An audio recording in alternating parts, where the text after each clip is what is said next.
Now the rest of these examples, a little bit more to them, where we're going to need to do something with Newton's second law to deal with this. For 40, I should really have put more space there. So we've got a car traveling around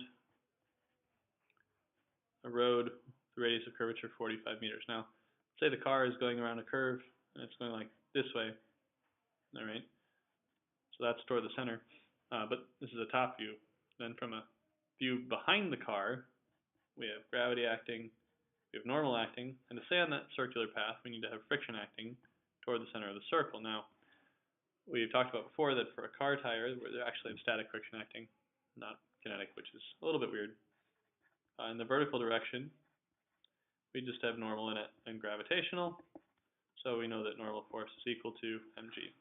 Now, the car just barely avoids skidding, which means the maximum static friction is in effect. And in the x direction, we have static friction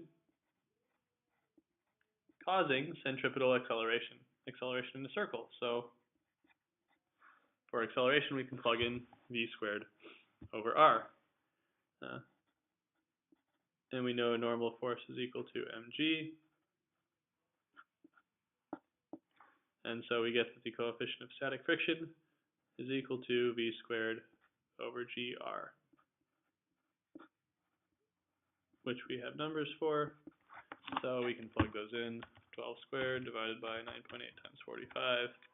We get that the coefficient of static friction is about 0.327. All right.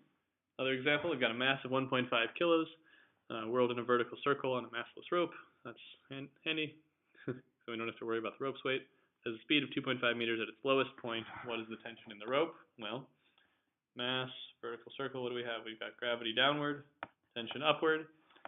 So when we say net force equals ma, if I call toward the center positive, then I have tension minus mg equals mv squared over r. So what's the tension in the rope?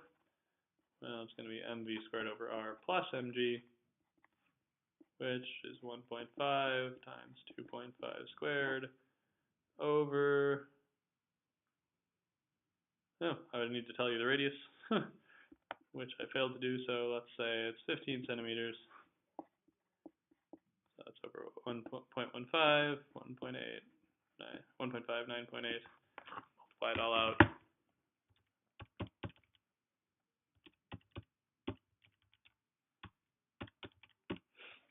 So we get about 77.2 newtons is the tension in the rope in that case.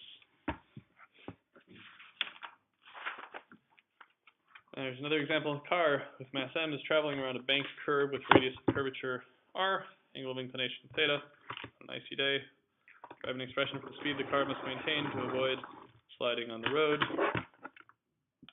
So icy, aka frictionless. So now this is a little bit tricky. So we're on a banked curve, all right, but we're moving in this is a rear view. A top view just looks like this, right? So our center of our circle is over here. We're traveling in a horizontal circle. We're going to have gravity and normal force.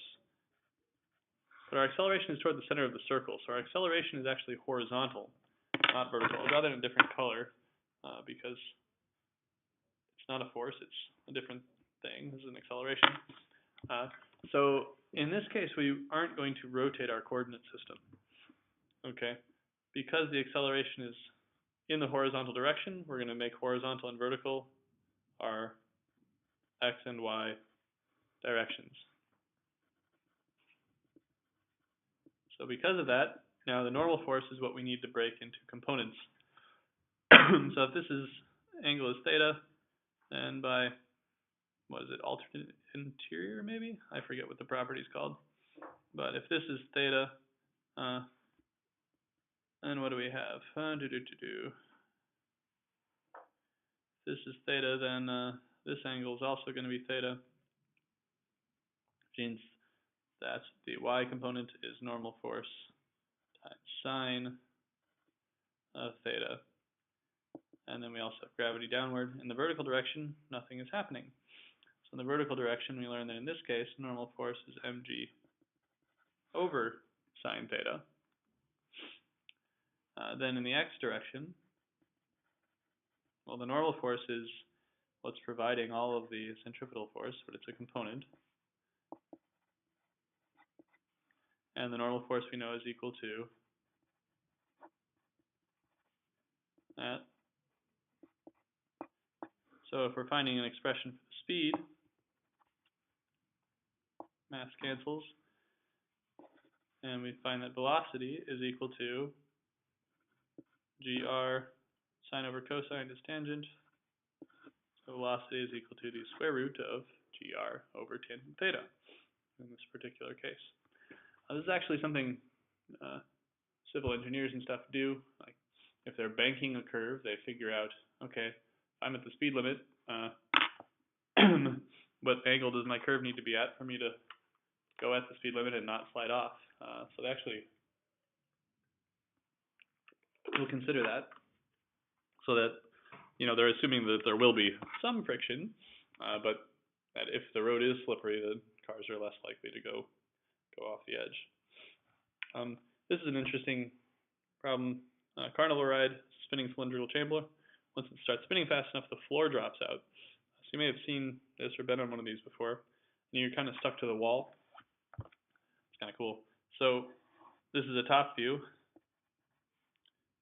You're sitting here, this chamber is going around in circles, and you get pressed up against the wall. And then when you get going fast enough, the floor drops out, and you're stuck to the wall. So side view, you're just pressed up against the wall. So what fast forces are acting on you here? Well, from this view, we've got a normal force from the wall pointing you toward the center of the circle. Once you're pressed up against the wall, you just have gravity downward, and you have static friction that's counteracting that, acting upward. So if we want the minimum speed the chamber must maintain, that means there's just barely enough static friction, so we can use the expression for maximum value of static friction. In the horizontal direction, we have the normal force supplying the centripetal force. And then in the vertical direction, we need to have our maximum static frictional force be sufficient to balancing out gravity.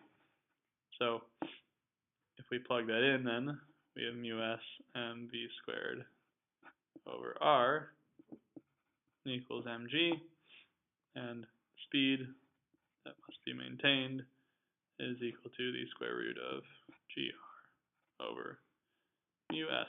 Oh, or mu. Always use the variables given in the problem. So that's an interesting example of physics being applied to an amusement park ride.